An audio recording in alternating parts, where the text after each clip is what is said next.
Doctor Haseeb animal treatment Facebook, YouTube and WhatsApp channel में आप सब भाइयों को वेलकम। आज की वीडियो में आप भाइयों को बताऊंगा फॉल पॉक्स, माता या चूज़ों के ऊपर दाने निकल आना और एक चूज़े से कन्वर्ट होकर दूसरे चूज़ों में भी फैल जाना। इसे उर्दू या हिंदी में इसको कहते हैं माता हो जाना। हमारी ज़बान में यानी कि आम लफ्ज़ों में इसको दाने कहते हैं कि चूज़े के मुंह पर दाने निकल आए, आहिस्ता से उसमें स्वेलिंग हो गई और गंदा से उसमें पानी वगैरह निकलता है, और इंग्लिश में इसको फॉल पॉक्स कहते हैं। तो आज की वीडियो में आप भाइयों को इसका इलाज बताऊंगा। अब ये होता क्या है, जिस तरीके से ये मच्छर होते हैं ना, मच्छरों की तरह एक छोटे साइज़ का दिखने में बज़ाहिर वो भी मच्छर की तरह होता है, लेकिन ये फैलता भी इसी वजह से है। तो जब ये चूज़े को काटता है, चाहे यहाँ पर या चाहे जहाँ पर भी काटता है, तो 1-2 दिन बाद ये आहिस्ता आहिस्ता दाने की शक्ल इख्तियार कर लेता है। उसके बाद इसमें पानी पीप वगैरह इसमें भर जाता है और आहिस्ता आहिस्ता चूज़े की आंखें बंद हो जाती है। जहाँ पर ये दाने निकला, अब मिसाल के तौर पे ये चूज़े का नोका है, यहाँ पर अगर उस मच्छर ने काटा, यहाँ पर दाना निकल आया, तो ये चोंच भी उसकी टूट जाती है। यहाँ तक कि ऊपर उसने काटा होगा, नीचे भी दाना यानी कि स्वेलिंग नीचे से भी हो जाएगी, ऊपर से भी हो जाएगी। तो फिर इस सूरत में चूज़ा आपका खाना पीना बंद कर देगा, उसके लिए बहुत ज़्यादा मुश्किल होगी, यहाँ तक कि गला भी उसका ख़राब हो जाएगा। और जहाँ पर अब मिसाल के तौर पे यहाँ पर पिक्चर वगैरह भी यहाँ पर मैं शो कर रहा हूँ, यहाँ पर पिक्चर आप देख सकते हैं, इसमें आंखें वगैरह भी बंद हो जाती है। और जब पहले दिन काटते हैं, आहिस्ता आहिस्ता ये दूसरों चूज़ों में भी फैल जाता है। यानी कि अगर 50 चूज़े हैं तो 50 के 50 में फैल जाता है। शादर नादर एक आध को छोड़ के शायद उसको ना हो, लेकिन सब चूज़ों को ये वाला मसला आ जाता है। और मज़े वाली बात ये, अगर वैक्सीन आपकी चूज़ों को लगी है या नहीं लगी, आज जो इलाज बताऊंगा इससे आपके चूज़े बिल्कुल रिकवर हो जाएंगे। 8 दिन के अंदर अंदर रिकवर हो जाएंगे, यानी 3-4 दिन के बाद आपको रिजल्ट मिल जाएगा। लेकिन मुकम्मल जो रिकवर होंगे, जो इनके दाने वगैरह ख़त्म होंगे, जो इनका फेस साफ़ हो जाएगा, वो 8वें या 9वें दिन, ठीक है।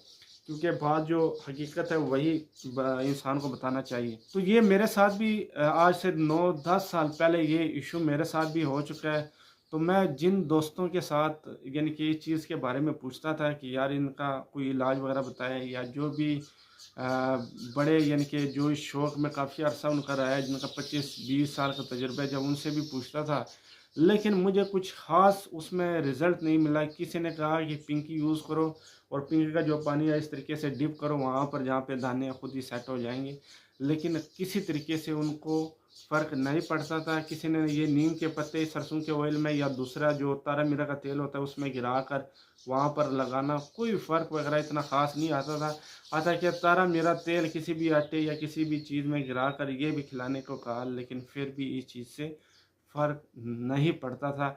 आज जो मैं तरीका आपको बताऊंगा, इसके साथ कोई दोस्त भाई ये भी कहते थे कि डीज़ल लो और कपड़ा उसके ऊपर डाल दो और पंजरे के साइडों पर जो है ना उसको गिरा दो तो मच्छर नहीं आएंगे, लेकिन इससे कोई हल वगैरह नहीं होगा। आज की वीडियो में आपको ये बिल्कुल भी नहीं कहूँगा कि आप अपने ठीक चीज़ों को साइड पे कर लो, दूसरे साइड पे कर लो। भाई मेरे, जब वायरस फैल जाता है तो जितने मर्जी आप इसको इधर कर लो, आप इसको इधर कर लो, उनको वायरस होना ही होना है। जब 3 या 4 चूज़ों को माता हो चुका है और आप ये चाह रहे हो कि अब बाकी चूज़े मैं अलग कर दूं, तो उनको नहीं होगा, उनको 100% होगा, चाहे यहाँ से आप कराची शिफ्ट कर लें। हाँ, ये है, अगर आपके पास 40-50 चूज़े हैं तो बेशक सबको माता हो जाए, इनमें से कुछ 2 या 3 ऐसे चूज़े होंगे जिनको माता टच भी नहीं करेगा। इसकी भी क्या वजूहत है वो आपको किसी न्यू वीडियो में बताऊंगा, क्योंकि यहाँ पर बताऊंगा तो काफ़ी बात लंबी हो जाएगी। तो अब चलते हैं इसके इलाज के लिए कि आप भाइयों ने किस तरीके से इसका इलाज करना है। यहाँ पर आपको बताऊं कि जो कुछ भी उसको इन चीज़ों को खिलाना है, चाहे रोटी हो चाहे बाजरा हो, लेकिन आपने साफ जगह पर कोशिश करें, सीमेंट वाली जगह पर इन चीज़ों को खोलें, वहाँ पर ये खाएं। उसके बाद आप जाए, ये ना हो नीचे रेत मिट्टी पड़ी हो, यहीं पर आप खुराक डाल रहे हो, नीचे जा रही है और वही चूज़े खा रहे हैं, तो इसमें आपके चूज़े रिकवर जल्दी नहीं होंगे, हो सकता है उनकी अमवात हो जाए। तो सफाई का भी आप भाइयों ने बहुत ज़्यादा ख्याल रखना है। जो दोस्त भाई बाजरे का यूज़ कर रहे हैं तो कोशिश करें सबसे पहले बाजरा आप साफ़ करें, उसके बाद आप ठंडे पानी में वही साफ़ बाजरा डालें, ताकि 1-2 घंटे के बाद जब वो बाजरा थोड़ा सा उसमें पानी भर जाए, नरम हो जाए, तो यही बाजरा आप अपने चूज़ों को दें। क्योंकि गर्मी बहुत है तो ये बाजरे की जो तासीर है इससे थोड़ी ठंडी हो जाएगी। ये आप अपने चूज़ों को ये वाला बाजरा दें। इसके साथ अगर आप रोटी पानी में भिगो कर भी देते हैं तो वो भी बेस्ट है, वो भी आप इस तरीके से आप दे सकते हैं। ये दोनों अमल आप भाइयों ने करने हैं। गंदम आप भाइयों ने बिल्कुल बंद कर देनी है, गंदम आप भाइयों ने नहीं देनी। इसके अलावा जो मिक्स दाना देते हैं वो भी आप भाइयों ने बिल्कुल ही बंद कर देना है। इसके अलावा जो भाई एक टाइम की खुराक देते हैं तो आपने एक की बजाय आपने 2 टाइम की खुराक देनी है। बेशक थोड़ी दे दे लेकिन 2 टाइम की आप भाइयों ने खुराक देनी है। तो अब जब इसके इलाज के लिए आप भाइयों ने सबसे जो पहला काम आप भाइयों ने ये करना है कि आप दोस्तों ने सरसों का तेल ले लेना है जो हम सर के ऊपर लगाते हैं। उसमें 15 से 20 गोल मिर्च आपने गिरा देनी है और 24 घंटे के बाद ये मिर्च आप भाइयों ने इस्तेमाल करनी है। और सरसों का जो तेल है ये आपने ज़ाया नहीं करना, इसके बारे में भी बताऊंगा ये कब आपने यूज़ करना है। इसके साथ आपको जेंटाकुम्बिसोन इंजेक्शन चाहिए। अगर जेंटाकुम्बिसोन इंजेक्शन आपके पास नहीं है तो फिर आप लिंकोस्पैरा, डेक्सा और B12 इंजेक्शन है तो भी क्या ही बात है। दोनों ने एक ही काम करना है। चाहे अकेला आपके पास जेंटाकुम्बिसोन इंजेक्शन है तो भी ठीक है, अगर वो नहीं है तो ये वाले लिंकोस्पैरा और डेक्सा और B12 यूज़ करें। इससे ज़्यादा इस चीज़ में जो माता होता है उसमें सबसे ज़्यादा रिजल्ट लिंकोस्पैरा, डेक्सा और B12 का होगा। और इसके बाद जो रिज़ल्ट होगा इससे थोड़ा सा लो में वो जेंटाकुम्बिसोन, लेकिन हल दोनों सही हो जाए। पास मिसाल के तौर पे जेंटा भी है तो भी सही है, लेकिन जेंटाकुम्बिसोन का याद रखे कलर इस तरह का नहीं होना चाहिए। जेंटाकुम्बिसोन इंजेक्शन का कलर आप देख लो इस तरह का होना चाहिए। जो ये वाला कलर है इससे आपके चूज़ों पे कोई असर नहीं होगा। अक्सर आप जेंटाकुम्बिसोन कभी इस्तेमाल करते होंगे, कभी असर करता हो और कभी नहीं। मेन वजह यही है। तो सबसे पहले जिस तरीके से मैंने आपको बताया कि गोल मिर्च आपने सरसों के ऑयल में आपने डाल देनी है। उसके बाद 3-4 दिन तक लगातार यही मिर्च आप यूज़ करा सकते हैं। चाहे जितना भी ये मिर्च 10 डालें 12 अपने चूज़ों के हिसाब से डालनी है। ये आपने ध्यान में रखना, एक चूज़ा है तो उसको 4 मिर्च आपने गोल लाजमी देनी है। छोटा चूज़ा है तो उसको आप आधी दे दो, आधी आधी करके उसको आपने देना है, लेकिन ये लाजमी देना है। सबसे पहले आपके गोल मिर्च सरसों के ऑयल में जो आपने डाला वो तैयार हो गया। अब आप भाइयों ने क्या करना है कि पिंकी आप दोस्तों ने ले लेनी है। किसी भी मेडिकल स्टोर, वेटनरी स्टोर से आपको आराम से ये मिल जाएगी। चाहे इंसानों वाला है चाहे जानवरों वाला है, वहाँ पर आपने जाना, उनको कहना कि मुझे पिंकी चाहिए। तो 3 या 250 या 400 की आप ले लेना, वो आपको दे देंगे। तो इसके साथ अब आपने क्या करना है, जिस तरीके से आपको इंजेक्शन बताया जेंटाकुम्बिसोन या लिंकोस्पैरा, डेक्सा और B12, ये इंजेक्शन आपको चाहिए या ये नहीं तो फिर आप जेंटाकुम्बिसोन इस्तेमाल कर सकते हैं। अब यहाँ पर आप भाइयों को बताऊँ, अगर पिंकी आपको नहीं मिलती तो इसके लिए ये वाली स्प्रे आप यूज़ कर सकते हैं। ये दिन में 2 या 3 मरतबा अपने चूज़ों के जहाँ पर माता हुआ है यानी कि सारी जिस्म के ऊपर भी ये वाली स्प्रे आप कर सकते हैं। लेकिन बेस्ट है अगर पिंकी मिलती है तो आप भाइयों ने पिंकी ले आनी है। पिंकी ना हो तो उसके लिए दूसरा ऑप्शन यही वाला है। अब आप भाइयों ने क्या करना है कि आप भाइयों ने 9-10 बजे से पहले यानी कि जब मॉर्निंग टाइम हो तो ये गोल मिर्च आपने एक अपने चूज़ों को खिला देनी है जो 1 मंथ का या 1.5 मंथ का है। उसके बाद आपने अपने चूज़े को साफ कोई भी दाना, कोई भी रोटी, जो भी आपने देना है वो आपने दे देना है। जब आप ये समझो कि धूप निकल आई, मौसम गर्म हो गया, गर्मी के मौसम के हवाले से मैं आपको बता रहा हूँ, तो फिर आप 9-10 बजे भी यूज़ कर सकते हैं। अगर मौसम थोड़ा ठंडा है तो जैसे धूप निकलती है 12-1 बजे तो उस टाइम आप ये वाला तरीका कर सकते हैं।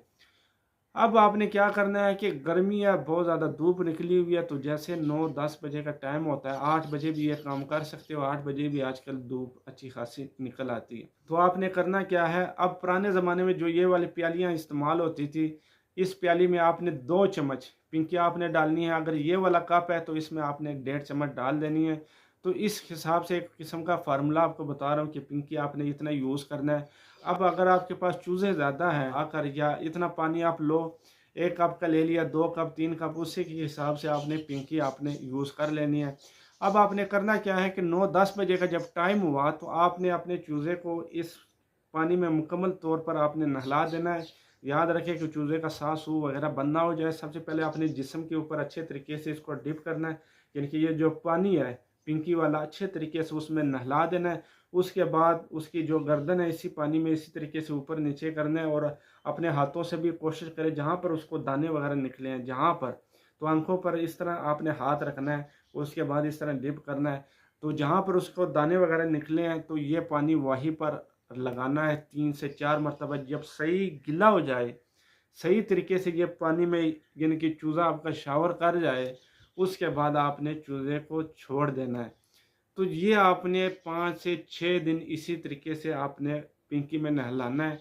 तो उसके बाद आपने आज़ाद कर देना है। तो जैसे आपका चूज़ा यानी कि जिस्म से पानी सुखा ले, खुश्क हो जाए, आम नॉर्मल हालत में आ जाए, तो उसके बाद इस चूज़े को अपने रूम में आप बेशक छोड़ दें। अब इसके बाद आप भाइयों ने क्या करना है कि सुबह के टाइम जिस तरीके से गोल मिर्च आपने खिला दी, उसके बाद पिंकी में आपने 9-10 बजे नहला दिया, 8 बजे भी नहला सकते हैं गर्मी के मौसम में। तो शाम टाइम आपने क्या करना है, अगर आपके पास जेंटाकुम्बिसोन इंजेक्शन है तो 0.1 आप 2 महीने के चूज़े को आप लगा सकते हैं। लगाना अपने गोश्त में, जिल में नहीं तो जिल ख़राब हो जाएगी। तो बेस्ट यही है कि लिंकोस्पेरा डाक्सा और B12 यूज़ करें, ना हो तो जेंटा भी ग्रेट है। अगर आप जेंटाकुम्बिसोन इंजेक्शन नहीं लगा सकते तो जैसे ही आपने सुबह को गोल मिर्च अपने चूज़ों वगैरह को दे दी और उसके बाद पानी आपने सिंपल जो भी पानी है वो पिला दिया, उसके बाद आपने पानी हटा देना है। जैसे 2 या 3 बजे का टाइम हो तो आपने करना क्या है कि 1.5 लीटर में 1.5 सीसी जेंटाकुम्बिसोन फ़िल्टर वाला पानी होना चाहिए। 1.5 लीटर भरकर उसमें 1.5 सीसी जेंटाकुम्बिसोन गिरा दो। इसके बाद यही पानी आपने अपने चूज़ों को इस्तेमाल कराना है। ये जो पानी आप 3-4 दिन तक यूज़ करा सकते हो।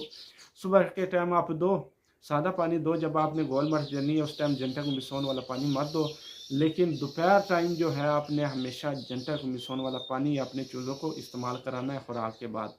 तो ये जो गोल मिर्च है आप दोपहर टाइम भी अगर एक सुबह के देते हैं तो दोपहर टाइम भी एक दे सकते हैं, लेकिन उस टाइम जेंटाकुम्बिसोन इंजेक्शन पानी वाला पानी में मिक्स करके नहीं देना, आपने 0.1 लगा देना। ये उनके लिए जो जेंटाकुम्बिसोन नहीं लगा सकते यानी कि इंजेक्शन नहीं लगा सकते, तो वो इस तरीके से आप वही पानी इन चूज़ों को पिलाएं। तो उसके बाद आपने क्या करना है, तो प्यारे दोस्तों अब बताऊंगा लिंकोस्पेरा। अगर आपके पास जेंटाकुम्बिसोन नहीं है, लिंकोस्पेरा आपने भरना है 0.4, डेक्सामेथासोन 0.4 इसी इंजेक्शन में भर देना, टोटल 0.8 हो जाएगा। और जो B12 है वो 0.1 आपने करना है, 0.2 आपने नहीं करना। तो इसको अच्छे तरीके से हिलाकर, तो जितने भी आपके पास चूज़े हैं 0.1 सबको गोश गोश में लगाना है। किसी को 0.1 भी लगा दिया तो भी कोई इशू नहीं है, कि सबको 0.1 इसी तरीके से 0.11 आप लगा देना। फिर आप इंजेक्शन इसी तरीके से भर सकते हो। ये शाम के टाइम आपने लाजमी करना है, ठंडे टाइम आपने ये चीज़ लाजमी करनी है। सुबह के टाइम भी अगर आप इंजेक्शन लगाना चाह रहे हो तो जैसे गोल मिर्च दो उसके बाद आप इंजेक्शन इस्तेमाल कर सकते हो। शाम के टाइम बेशक आप मत इस्तेमाल करें। बाकी जेंटा इंजेक्शन का जिस तरीके से आपको तरीका बताया है तो इसी तरीके से आप भाई यूज़ करा सकते हैं। तो चौथे और 5वें दिन क्या होगा, जहाँ पर उसको माता होगा, जहाँ पर दाने निकले होंगे वो सूख जाएंगे। वो कुछ तो खुद ही गिर जाएंगे, कुछ जब आप ऐसे ही हाथ लगाओगे, गीले को नहीं हाथ लगाना, ताज़ा को जो पुराना हो उसको हाथ लगाओगे तो वो खुद ही गिर जाएगा। तो जैसे ही इसका 5वां और 6ठा दिन आएगा तो जब कुछ दाने इसके गिर जाए, कुछ आप हाथ से गिरा दो तो भी वो दाने वगैरह खुद ही गिर जाएंगे, या ना भी गिराओ तो चूज़ा खुद ही इस दानों को गिरा देगा। अब 7वें दिन आपने क्या करना है, जो सरसों का ऑयल है आप इसको 6ठे और 5वें दिन भी आप यूज़ कर सकते हो, लेकिन इससे पहले आपने नहीं यूज़ करना। क्या करना है, या 6ठे या 7वें दिन ये सरसों का ऑयल उसके फेस वगैरह पे लगाना है। और ये जो पिंकी में नहलाने वाला काम है ये आपने टोटल 6 दिन तक करना है। इससे ऊपर आपने अब छोड़ देना। ये 3-4 दिन भी करोगे तो आपको रिज़ल्ट मिल जाएगा, लेकिन कोशिश करें 6 दिन तक, ताकि जड़ से इस चीज़ का ख़ात्मा हो जाए। और इंशाअल्लाह ताला 8, 7, 9 दिन के अंदर अंदर आपके चूज़े जितने भी हैं मुकम्मल A to Z रिकवर हो जाएंगे। लेकिन यहाँ पर एक बात बताऊँ, गंदा पानी बिल्कुल भी उनको मत दे, मैला या गर्म पानी बिल्कुल भी उनको मत दे। जो भी खुराक डालनी है कोई रेत या मिट्टी वाली जगह पर नहीं पड़ी होनी चाहिए। बेशक इतनी सारी खुराक खिला दे, लेकिन खुदा के लिए साफ़ खुराक आप भाइयों ने खिलानी है। बेशक इतना सारा बाजरा खिला दो लेकिन साफ़ खिला दो। तो जो खुराक की रूटीन है वो इसी तरीके से साफ़ खिलानी है और साफ़ सुथरा उसको माहौल देना है। तो दवाओं में याद रखें, बहुत ही बेहतरीन इलाज है। अगर किसी को यकीन नहीं आता तो एक दफ़ा इलाज ये करके देखें, आपको मुकम्मल इसका रिज़ल्ट मिल जाएगा। पिंकी के हवाले से बताऊं, पिंकी इस तरीके से आप दोस्तों पानी में गिरा कर इस तरीके से नहीं मिक्स करनी कि हाथ से इस तरह करो तो उससे इतना रिज़ल्ट नहीं मिलेगा। असल रिज़ल्ट पिंकी में नहलाने से ही आप भाइयों को मिलेगा। तो प्यारे दोस्तों, उम्मीद है आपको बात समझ आ चुकी होगी। आपने जब सरसों के तेल में गोल मिर्च आपने इस्तेमाल करनी है, कोशिश करें जितना ज़्यादा सरसों का तेल हो और जितने आपके पास चूज़े हो। लेकिन यहाँ पर मैंने बताया कि एक चूज़े को इन 7-8 दिन के अंदर अंदर आपने 4 गोल मिर्च लाजमी खिलानी है। चाहे आप आधी खिला दो, आधी से भी कम खिला दो, लेकिन 4 गोल मिर्च आपने लाजमी अपने चूज़ों को देनी है। जो इंजेक्शन का तरीक़ाकार है, आपने सुबह के टाइम इस्तेमाल करना है, यानी कि लगाना है अपने चूज़ों को, या शाम के टाइम कोई भी आप एक टाइम रख सकते हो। 0.1 आपने गोश्त में लगा देना है। अगर आपका चूज़ा कमज़ोर है और उसकी सेहत इतनी नहीं सेट, तो आप हाफ पॉइंट आप लगा दो, यानी कि इस पॉइंट के बीच में रख कर आप उसको लगा सकते हो। और यहाँ पर एक बात बताऊँ कि सबसे ज़्यादा अच्छा रिज़ल्ट आपको इंजेक्शन लगाने में मिलेगा, पिलाने से थोड़ा सा कम मिलेगा, लेकिन उसमें उसमें भी आपको रिज़ल्ट मिल जाएगा। प्यारे दोस्तों, सफाई का आप भाइयों ने बहुत ज़्यादा ख्याल रखना है। जहाँ पर चूज़े या मुर्गियों के खुडे हो या जहाँ पर पिंजरे हो, कोशिश करें कि मच्छरदानी उनके ऊपर लाजमी लगाए चारों साइडों से, जहाँ पर किसी भी मच्छर की एंट्री ना हो। लेकिन अलबत्ता अगर आप इस तरीके से आप इलाज कर रहे हो, तो मच्छर एक आध आ भी जाए, काटने की भी कोशिश करें तो आपके चूज़े को कुछ भी नहीं होगा। लेकिन एहतियात फिर भी ज़रूरी है। कोशिश करें कि आप एहतियात करें ताकि मच्छर आपके खुडों वाली साइड पे ना आए। सफाई का बहुत ज़्यादा ख्याल रखना है। और इसके साथ कोशिश किया करें कि जितनी भी कम उम्र के चूज़े हैं, 3-4 या 5 दिन के, कोशिश करो कि उसको ये वाली फॉल पॉक्स की वैक्सीन लाजमी लगाएं। इसके बाद जब भी आपके चूज़ों को माता होगा, यानी कि फॉल पॉक्स का अटैक होगा, एक तो बहुत जल्द इसका ख़ात्मा होगा, दूसरे नंबर पे बहुत ही कम चांस है कि आपके चूज़े को माता वगैरह हो जाए। और इसके साथ अगर आप खाली गैलीमून वैक्सीन भी अगर आप इस्तेमाल करते हो, तो उसमें भी 100% चांस होता है कि आपके चूज़े को फॉल पॉक्स का अटैक नहीं होगा। हो भी जाए तो एक आध चूज़े को हो जाए, बाकियों को नहीं होगा। जिसको हो जाए उसको भी इसी तरीके से आपने रिकवर कर लेना है, ईज़ी होके आराम से रिकवर हो जाएगा। तो दुआ में याद रखें, इंशाल्लाह मिलते हैं नेक्स्ट वीडियो।